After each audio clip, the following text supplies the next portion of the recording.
Another police allegation that impaired driving was involved. A man in his 20s is dead and a woman is charged with impaired driving. A 43-year-old woman is dead and her 3-year-old daughter is fighting for her life.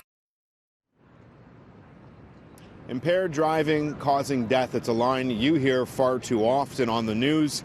It's something my colleagues and I have to report on far too often. A life lost, a family destroyed, all because someone decided to drink and drive. Over the holidays fast approaching, Mad Canada held their Red Ribbon campaign launch today. The scenes are horrific.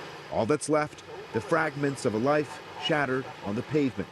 A tragic, twisted tale that is played out over and over again.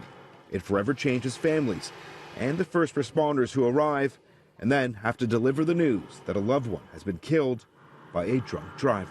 I can tell you from my own personal experience as well, walking up a driveway looking for an address and seeing that number and ringing that doorbell at the middle of the night. I got a knock on the door. I kind of looked through the glass of my door, and I could, at the time I had a white car, and I could see another white car parked behind my white car. Latoya Garcia will never forget the day police arrived at her family home to deliver the news. And I said, is everything okay? What happened to Cassius? Can you know, what's going on? And they're like, unfortunately, there was an accident and Cassius didn't make it. Her brother, 25-year-old Cassius Richards, had been killed by a drunk driver. If you've ever had to identify a loved one after a tragic loss, it is a movie that plays in your head.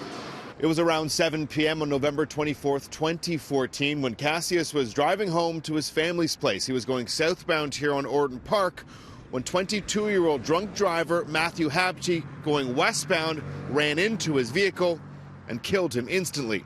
This is what the scene looked like that night. Both vehicles suffered heavy damage. The sedan had its entire driver's side smashed in. It happened just after 7 at Ellesmere and Orton Park, east of Markham Road. A full investigation is underway. He crushed him so badly that he pushed my brother into the passenger side. So when the police showed up, they were actually looking for the driver because they thought that my brother was the passenger. He was crushed so badly that they couldn't even get him out of the car. They had to cut him out. So far this year on OPP highways, 36 people have died, compared to 56 fatalities during all of 2018. Over the last weekend alone in Toronto, 12 people were charged with impaired operation of a vehicle. The number of charges overall are still far too high. They always say time heals all wounds, you know, they're in a better place, the grief will go away. It never goes away. We saw him on Sunday and he was gone on Monday. So no, time doesn't heal all wounds. It's what you do with the time.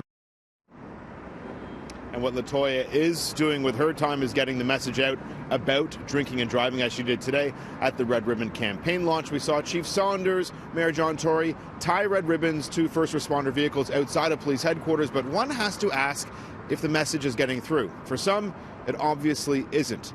Year to date so far in the city of Toronto, we have more than 900 impaired driving charges.